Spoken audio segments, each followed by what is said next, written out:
আমাদের যেই সিলেবাস নিয়ে বিগত ফ্যাসিস্টের আমলে যেটা নিয়ে সারা দেশের মানুষ তোলপাড় করছিল, মনে নাই? অসংখ্য ইমান বিদ্বেষী, ইসলাম বিদ্বেষী, সমাজ বিদ্বেষী, মানবতা বিধ্বংসী কথা আপনার এই সিলেবাসের মধ্যে জেনারেল শিক্ষার বইগুলোর মধ্যে ঢুকাইছিল। আর যদি 10টা বছর জালেম সময় পাইতো তো এই দেশ আপাতমস্তক নতুন প্রজন্ম নাস্তিক হয়ে যাইতো, নাস্তিক হয়ে যাইতো। আসমানওয়ালা দয়া করে এই মাটিকে পবিত্র করে দিছে, আলহামদুলিল্লাহ। 5ই আগস্টের জালেম পলাইছে। জন্য জালেম একদিন না একদিন পলাই।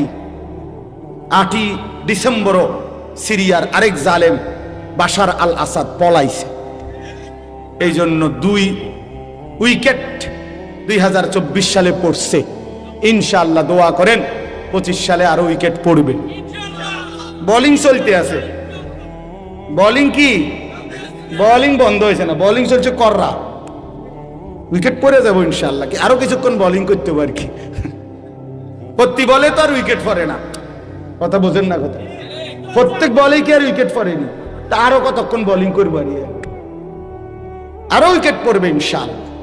ইসরায়েলের কুত্তা ওই প্রধানমন্ত্রী নেতানিয়াহুর উইকেটটাও পড়ে যাবে ইনশাআল্লাহ। কোটি কোটি মিলিয়ন ডলার খরচ করে ইসরায়েলের ওই বেঈমানদেরকে সহযোগিতা করে, যেই বেঈমান দিনের পর দিন ফিলিস্তিনের গাজায় আগুন লাগাইছিল, রব বলেন আমি একদিনের জন্য সুযোগ, একদিনে তোদের একটা স্টেট পুরা চালায় দিলাম। যা, পৃথিবীর সবচেয়ে বড় অসভ্যতা, পৃথিবীর সবচেয়ে বড় নষ্টামি, পৃথিবীর সবচেয়ে বেশি যৌনতা, নোংরামি, অশ্লীলতার জন্য খ্যাত যে লস অ্যাঞ্জেলস, হলিউড, পৃথিবীর সবচেয়ে বেশি উলঙ্গপনা, বেহায়াপনা, যেখানে আল্লাহর গজব লাগছে, সেখানে আল্লাহর গজব লাগছে। মালিক বলছে দিলাম আগুন লাগায়া, এবার নিবা। শোনেন নাই এটা? পুরা ক্যালিফোর্নিয়া আমেরিকার চলে ছাই হয়ে গেছে। হাজার হাজার কোটি কোটি মিলিয়ন ডলারের মালিক আজকে রাস্তার ফকির কুকুরের মতো দৌড়াইতেছে। মালিক ছাড় দেয়, ছেড়ে দেয় না। মালিক ছাড় দেয়। আমরা ওই 8ই ডিসেম্বর সিরিয়ায় যখন বাশার আল আসাদের মতো জালেম যখন পলাইছে, তখনও পত্রিকায় খবর আসছিল, একটা খবর আমরাও দেখছিলাম আগে। এটা সিরিয়ার এক মাসুম বাচ্চা, ওই জালেম 5 লক্ষ মুসলমান হত্যা করছে। 5 লাখ। এক ছোট্ট মাসুম মেয়ে বুলেটের আঘাতে যখন ঝাঁঝরা হয়ে গেছিল, রক্তাক্ত অবস্থায় মৃত্যুর মুহূর্তে এই সিরিয়ার এক মাসুম মেয়ে বলছিল, আমি চলে যাচ্ছি, আমি আল্লাহকে গিয়ে বলবো, আমি আল্লাহকে বলবো। আর এই সেদিন জাতিসংঘের অধিবেশনে ফিলিস্তিনের রাষ্ট্রদূত, এই 1 সপ্তাহ হয় নাই, ফিলিস্তিনের রাষ্ট্রদূত ফিলিস্তিনের আল আউদা হসপিটাল, গাজার একটি হসপিটালের মধ্যে ইসরায়েলি ওই কুত্তাদের হামলায় এই পরিমাণ বোমা বর্ষণ করছে। একজন ডাক্তার শেষ মিনিট পর্যন্ত এই অসহায় মানুষের চিকিৎসা দিচ্ছিল। শেষ বোমার আঘাতে যখন উনি ঝলসে যাচ্ছে, এই ডাক্তারটা ব্ল্যাকবোর্ডের মধ্যে, হসপিটালের যে সাদা হোয়াইট বোর্ড, এই হোয়াইট বোর্ডের মধ্যে নিজে লিখে গেছে যে একদিন না একদিন আমাদের পরবর্তী জেনারেশন, তোমরা ফিলিস্তিন গড়বে, এই গাজা গড়বে, সেদিন তোমরা আমাদের মনে রেখো, আমাদের মনে রেখো আমরা শেষ মুহূর্ত পর্যন্ত মানবতার সেবা করে গেছি। এই কথাটা বলতে গিয়া, এই চিঠিটা বলতে গিয়ে ফিলিস্তিনের রাষ্ট্রদূত জাতিসংঘের সাধারণ অধিবেশনের মধ্যে সমস্ত দেশের প্রেসিডেন্ট এবং গুরুত্বপূর্ণ ব্যক্তিদের সামনে কাঁইদা দিছে অঝরে, যে আমার দেশ এই পরিমাণ নির্যাতিত। প্রিয় ভাই, মুসলিমের প্রতি মুহূর্তের আহাজারি আল্লাহর আরশ ভেদ করছে। মালিক যথাসময়ে তার ফয়সালা দেখাবেন, কোনো সন্দেহ নেই, কোনো সন্দেহ নেই। আল্লাহর ওয়াদা আছে পৃথিবীতে।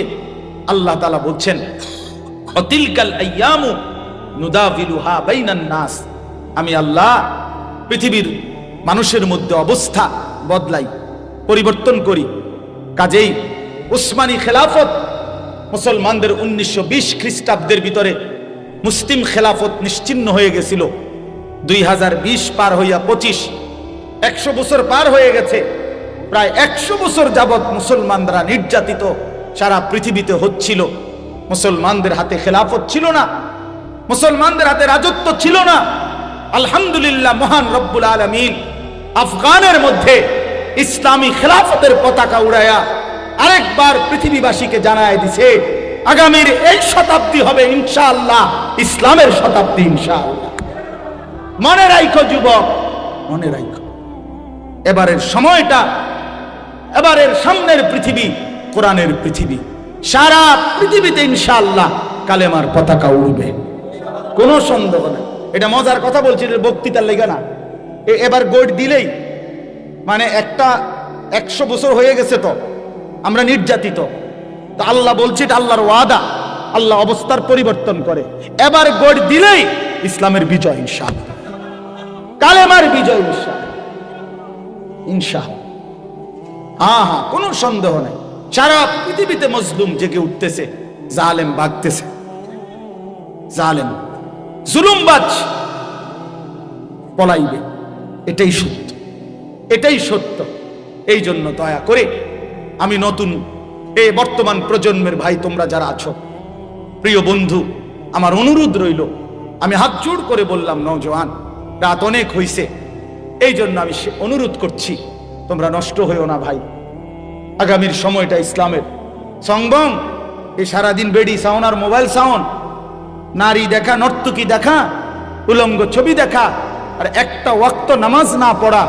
মনে রাখো বন্ধু, এত ফালতু মানুষ দিয়া আগামীর পৃথিবীতে বুটও বেচত না, তোমারে দিয়া কামলাও রাখতো না ইনশাআল্লাহ। মনে রাখো, আমি বললাম, আমরা বললাম ইনশাআল্লাহ আগামীর পৃথিবী ইসলামের পৃথিবী। আপনারা একটা জিনিস শুধু আমার বাংলাদেশটার দিকে একটা দিন তাকায় দেখেন, ইনসাফের সাথে তাকান। যেই কোনো গলিতে ঢোকেন, গ্রাম, পাড়া, মহল্লা, শহর, বন্দর, সিটি, রাজধানী, যেখানে গলিতে গলিতে আলহামদুলিল্লাহ মাদ্রাসা। ঘটনাটা কি? এত মাদ্রাসা কা? দুই একজন পণ্ডিত তো কয় এতটি মাদ্রাসা কা চারিদিকে, বলে না? আমিও তো কই বেটা, তোর আগে আমি তো জিঙ্গাই এতটিকা মাদ্রাসা। তা আমারও প্রশ্ন, মাদ্রাসা এতটিকা? আমিও তো জানতে চাই এত মাদ্রাসা কেন, কিন্তু উত্তর কি? উত্তর হইল, আপনি আগে বলেন, এই জমিনের মধ্যে একটা পাতা আল্লাহর ইচ্ছা ছাড়া পড়ে না, তো এত বড় একটা মাদ্রাসা হইয়া গেল আল্লাহর ইচ্ছা ছাড়া? ওমা কিও কয়, যেখানে একটা পাতাও পড়ে না আল্লাহর ইচ্ছা ছাড়া, সেখানে এতগুলো মাদ্রাসা হয়ে গেল আল্লাহর ইচ্ছা ছাড়া না। বরং আল্লাহ তাআলা গলিতে গলিতে, রন্ধ্রে রন্ধ্রে, সেদিন উদাহরণ আরেকবার, এখানে একটু থামেন, শুধু উদাহরণ বুঝাবার জন্য বলি। ইব্রাহিম আলাইহিস সালাম, শুনেন, ইব্রাহিম আলাইহিস সালাম যেদিন ওনার ছেলে ইসমাইল আর হাজেরা স্ত্রীকে আল্লাহর ঘর কাবার কাছে রেখে গেছিলেন, সেদিন কোনো গাছ ছিল না, লোকালয় ছিল না, মানুষ ছিল না, পানি ছিল না, ঠিক না? এটা জানেন না আপনারা? কিন্তু উনি একটা কথা বলছিল, কোরআন শরীফে আছে, ফাজআল আফইদাতাম মিনান নাস তাহভি ইলাইহিম।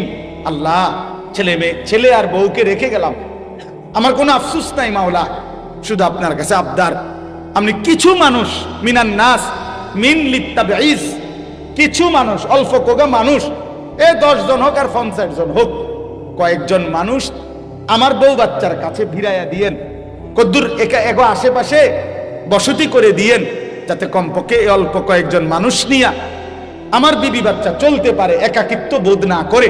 আপনার কাছে একটা আবদার রাখলাম। আমাদের উজানির হুজুর ইন্তেকাল করছে, বাংলাদেশের এক বড় বুজুর্গ ছিলেন, আমাদের কুমিল্লার মনোহরগঞ্জের হযরত মাওলানা মুফতি রশিদ আহমদ রাহমাতুল্লাহি আলাইহি। হুজুর চমৎকার বয়ান করতেন, রশিদ আহমদ সাহেব হুজুর। এই হুজুরের বয়ানে আমি একদিন এই কথাটা শুনছি। হুজুর বলতেছেন তখন ইব্রাহিম চালছে, আল্লাহ কিছু মানুষ আমার বউ বাচ্চার কাছে আইনা দিয়েন। আরশে আজিম থেকে আল্লাহ ডাক দিয়া বল, ইব্রাহিম ঠিক আছে, তুমি তোমার মতো চাইলা, আমি তো আমার মতো দেব। তুমি তো তোমার মতো কইছো, তোমার ক্যাপাসিটি তুমি কইছো, আমি তো আমার ক্যাপাসিটি অনুযায়ী দেব। বান্দা বলে বান্দার মতো করে, রব তো দেয় রবের মতো করে। তা আল্লাহ বলে, তুমি চাইছো কিছু মানুষ, না ইব্রাহিম, আমি ওয়াদা দিলাম তোমার স্ত্রী আর তোমার ছেলের এই পবিত্র ভূমি মক্কার জমিনে আমি আল্লাহ ইয়াতুকা রিজালান ওয়া আলা কুল্লি দামিরিন ইয়াতিনা মিন কুল্লি ফাজ্জিন আমিক। পৃথিবীর প্রতিটা গলি গলি, রাস্তার মোড়ে মোড়ে, গোটা পৃথিবী থেকে ইমানদার বান্দা আমি তোমার স্ত্রী সন্তানের এই পবিত্র মক্কায় আমি নিয়ে আসব। আজ সারা পৃথিবীর ইমানদারের স্বপ্ন আমি মালিকের ঘর দেখব। কি বলেন? কালো গিলাফ দেখতে মন চায় না, এমন নাফরমান কেডা? কথা বোঝেন নাই? আল্লাহর ঘর দেখতে দিল চায় না, এমন নাফরমান আছেনি মুসলিম মধ্যে?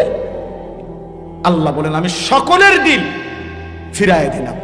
তো ঠিক আল্লাহ তাআলা প্রতিটা গলিতে গলিতে মাদ্রাসা তৈরি করে দিয়ে আল্লাহ এটা বুঝাইতে চাচ্ছেন যে আপনি কল্পনা করে দেখেন, আপনারাই ডানে বামে দেখেন, খবর নিয়ে দেখেন, ইনশাআল্লাহ এটা বুঝে দেখেন যে বর্তমান সময়টা এমন, একটা কুলি, একটা দিন মজুর, একটা পথের সামান্য আয়ের মানুষও আজকে স্বপ্ন দেখে আমার বাচ্চা হাফেজে কোরআন হবে।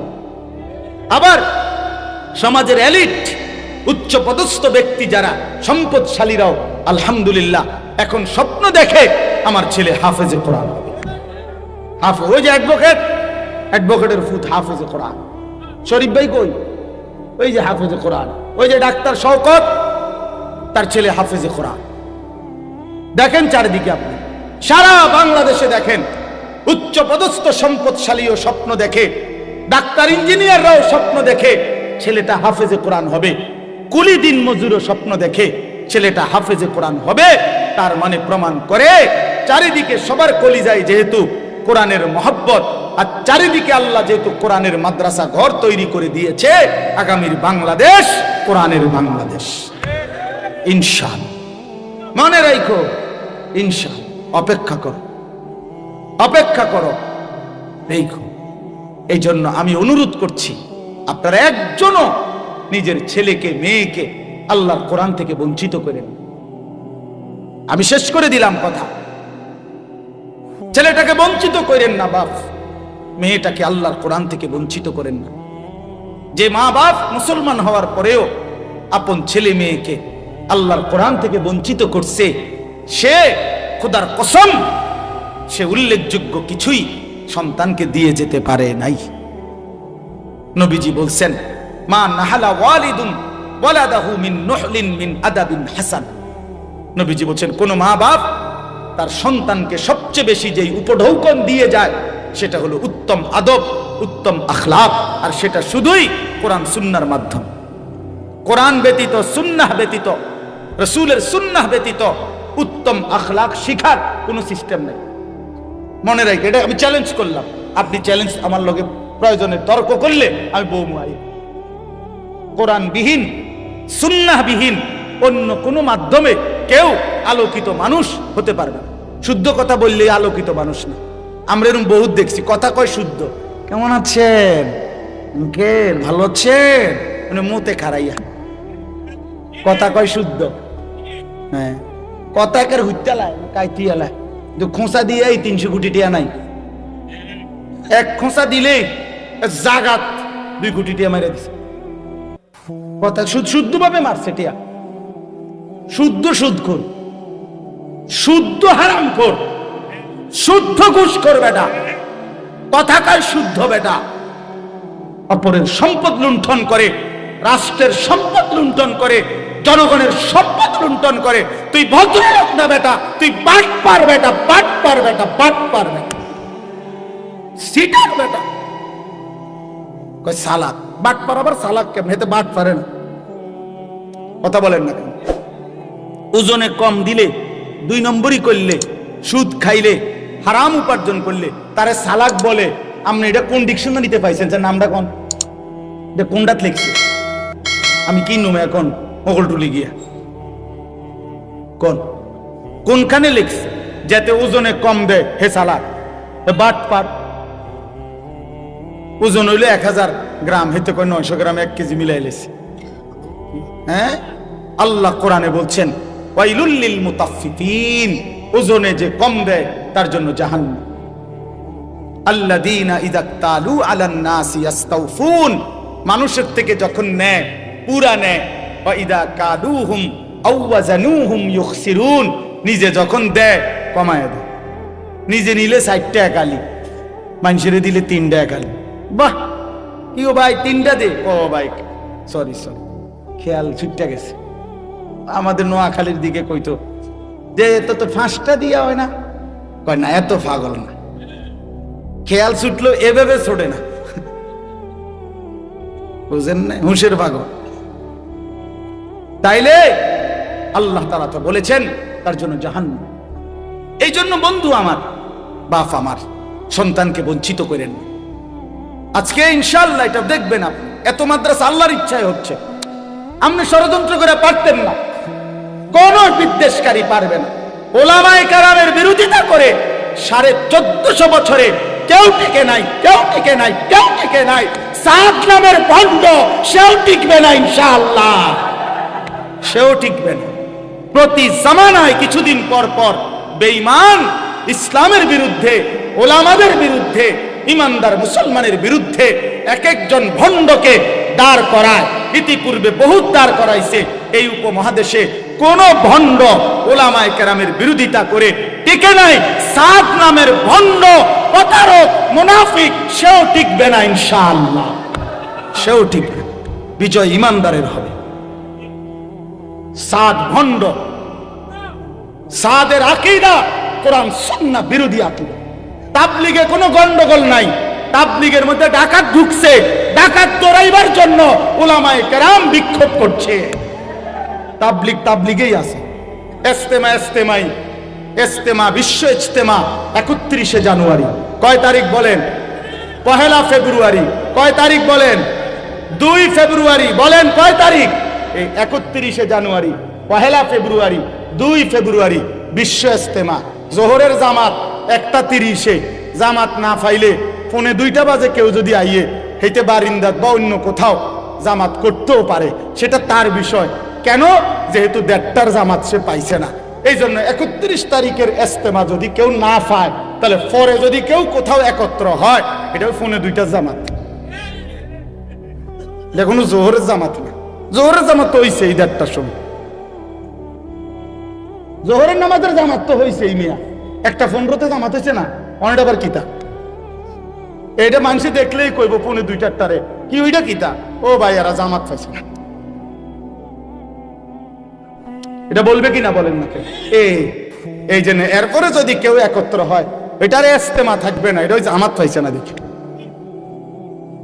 হ্যাঁ এটা জামাত পাই নাই দেখে এই জন্য এটা গায়ের জোরের কথা না এটা ইনসাফের কথা আমাদের কারোর সাথে সাদের সাথে সাদ আমার ভাত কাইরা নেয় নাই সাদ আমার ঘর কাইরা নেয় নাই আমার কোনো ক্ষতি ব্যক্তিগত করে নাই কিন্তু সে ঈমান ইসলামের বিরুদ্ধে দাঁড়াইছে তাকে বেঈমান এজেন্ট হিসাবে নিয়োগ দিয়েছে এজন্য এটা বুঝতে হবে মুসলমান ওলামায়ে কেরাম এই লক্ষ লক্ষ ওলামায়ে কেরাম মনে করেন সারা বাংলাদেশের 5 লক্ষ ওলামায়ে কেরাম মিথ্যা বলতে পারে না একজন ব্যক্তি মিথ্যা বলতে পারে এত লক্ষ ওলামায়ে কেরামের ফয়সালা ভুল হইতে পারে না এটা আমাদের হাদিসের একটা ভাষা আছে মুতাওয়াতির হাদিসের সংজ্ঞার মধ্যে আছে অধিক সংখ্যক বর্ণনাকারী হলে এই ব্যাপারে এটাকে মুতাওয়াতির বলে অর্থ হইল এত বেশি সংখ্যক হাদিসটা বর্ণনা করছে যাদের মিথ্যার উপরে একমত হওয়া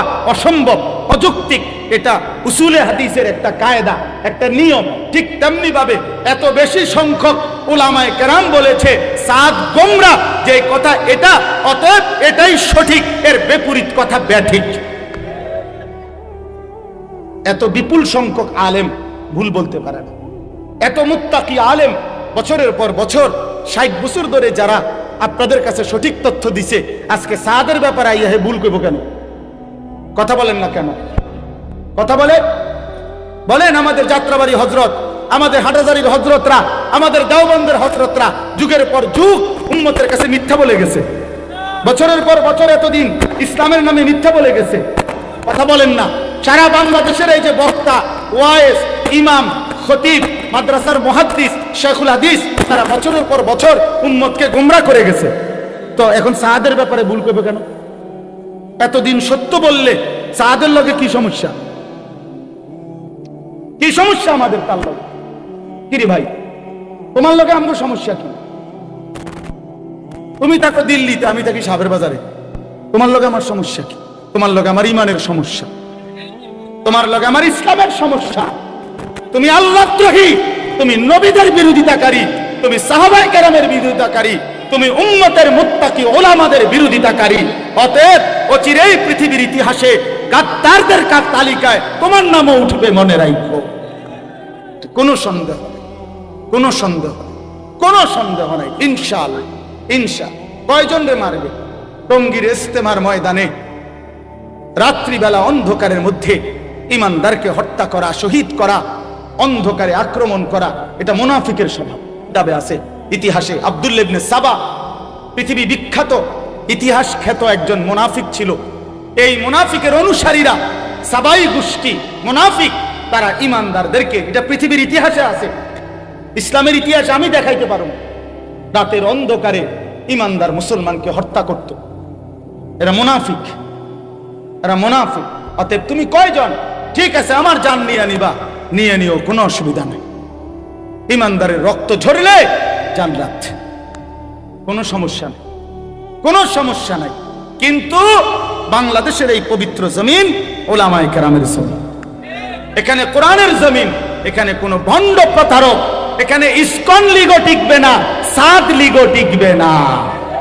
সোজা ইসকনের গুন্ডারাও, আপনার হিন্দু সন্ত্রাসী যারা, তারাও এই দেশে থাকতে পারবে না, সাদের অনুসারীরাও এই দেশে টিকবে না। ইনশাআল্লাহ, ইনশাআল্লাহ। মনে রাখে, মনে রাখ, কিছুদিন কষ্ট দিবে, অল্প কয়দিন, সব ফিতনাই কিছুদিন কষ্ট দিছে, এরপরে ঠান্ডা হয়ে গেছে। সংখ্যালঘু হিসাবে সিফা সাফা কোনাকানির মধ্যে পড়ে রয়েছে। হ্যাঁ হ্যাঁ। অতএব ওলামায়ে কেরাম উম্মতের পাহারাদার। বলেন আলহামদুলিল্লাহ। আমরা বলবোই, জান থাকুক তবুও বলবো, জীবন না থাকলেও বলবো, বলেই যাব আমরা। এটা আমাদের জিম্মাদারি, এটা আমাদের রাসূল বলে গেছেন আমাদেরকে সাল্লাল্লাহু আলাইহি ওয়াসাল্লাম।